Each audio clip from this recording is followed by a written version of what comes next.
Alors bonjour à tous, bienvenue sur cette nouvelle vidéo. Dans cette vidéo, nous allons parler de connaître sa valeur. Alors qu'est-ce que ça serait connaître sa valeur?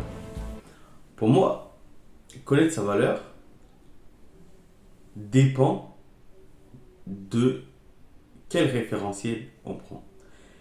Mais pour étayer mon propos, je vous propose qu'on prenne l'exemple du marché du travail. Dans le marché du travail, si vous voulez, plus vous avez de l'expérience, plus vous êtes diplômé, dans ce cas, vous êtes perçu comme étant une personne de haute valeur. À l'inverse, moins vous avez de diplôme, moins vous êtes expérimenté, dans ce cas, vous êtes perçu comme étant une personne qui a une valeur basse, et rappelons-le, c'est-à-dire en fonction du référentiel qu'on vient de prendre dans le marché du travail. Cela dit, nous sommes d'accord pour dire que, heureusement, l'humain n'a pas que, si vous voulez, cet aspect-là du travail. Il y a d'autres critères qui participent justement à notre valeur. Ça peut être notre façon de nous habiller, ça peut être notre façon de parler, ça peut être l'endroit où nous sommes nés, ça peut être l'endroit où nous habitons, etc., etc. Mais vous remarquerez une chose. Toutes ces choses que je viens de citer ici, en fait, si vous regardez bien, c'est des choses, si vous voulez, qui sont extérieures à nous. C'est-à-dire, ici, on parle de valeur perçue. Mais heureusement, le monde, il est bien fait. Parce que la notion de valeur, si vous voulez bien, pour moi, c'est subjectif, en fait. Tout dépend les uns les autres ce qu'on met en avant. Mais quand on regarde bien la société dans laquelle on vit aujourd'hui, elle met quand même certains critères en avant pour plus ou moins, si vous voulez, valuer les uns les autres et derrière, en fait, donner plus de valeur que à certaines personnes que d'autres. Mais là, on vient au sujet, si vous voulez, de cette vidéo. Pour moi, mon propos est de dire ceci. Pour moi, la valeur d'une personne,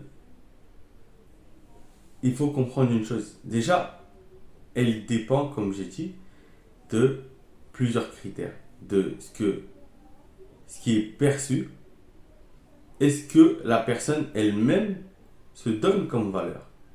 Et parfois, pour moi, je pense qu'il est plus intéressant à chacun de nous de connaître, si vous voulez, notre valeur perçue.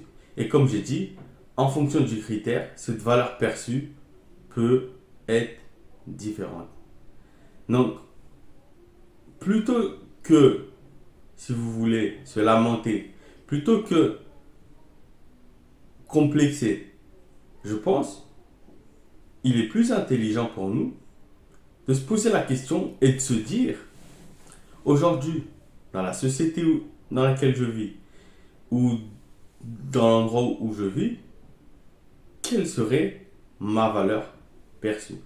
Je sais, il y a des personnes qui vont me dire, oui, on s'en fout, on se concentre sur ce que nous on pense de nous-mêmes. Bien sûr, c'est intéressant. Mais il faut comprendre une chose. Du moment où on vit en communauté, du moment où on vit dans une société, il faut savoir que naturellement, des règles vont s'établir. Et le plus souvent, en fait, ces règles-là, malgré nous, c'est des règles qui s'établissent en masse. Et nous, en tant que personne, on n'a pas forcément peut-être notre mot à dire, mais qu'on le veuille ou non, en fait, ces règles s'établissent et quelque part, on est amené à les subir. Donc, moi, je trouve que au lieu d'ignorer ces choses-là, il serait plutôt intéressant de comprendre en fonction, si vous voulez, dans la société dans laquelle on vit, parce que d'un pays à un autre, je pense les critères vont plus ou moins changer. Mais quand même, de façon générale, il y a quelque chose quand même qui se dégage. Donc, pour moi, je trouve qu'il est intéressant de se demander quelle est notre valeur perçue aujourd'hui. Et faire ce travail-là tout en étant, si vous voulez, honnête avec soi-même. Pour reprendre par exemple le critère que j'ai utilisé tout à l'heure en parlant du marché du travail, je veux dire, si aujourd'hui vous débutez dans un métier, vous comprenez bien que au départ, votre valeur perçue, elle sera basse, forcément. Mais ce qui est intéressant ici, c'est de se dire, c'est pas une fatalité en soi. Par exemple, ne pas être diplômé, ne pas, enfin, je sais pas, faire des études longues, etc., etc.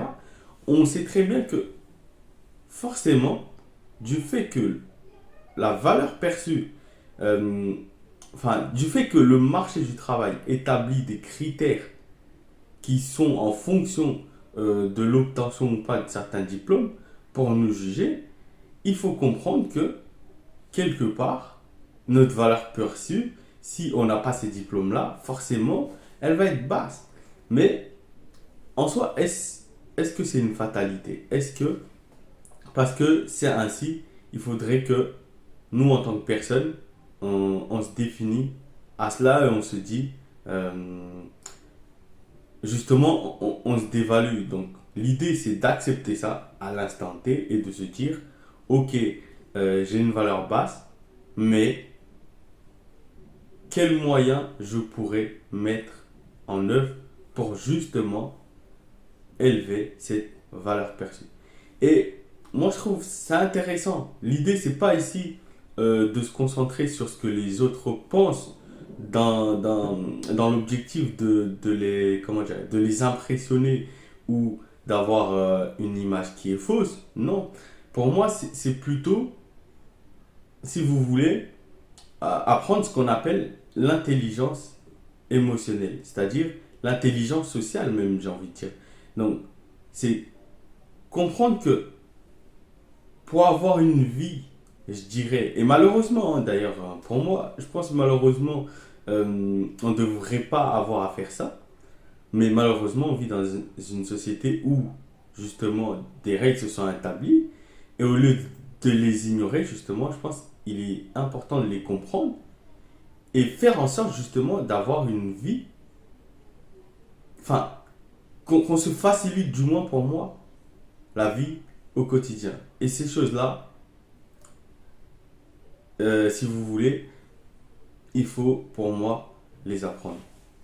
Et d'ailleurs, pour aller plus loin sur ce sujet, je vous encourage donc à lire mon livre qui s'intitule La réussite un état d'esprit, dans lequel j'explique plus ou moins cette démarche-là, comment la faire et comment faire en sorte, quelque part, d'avoir une vie qui est réussie et pour moi, et ce qui est le plus important, selon notre propre définition de la réussite.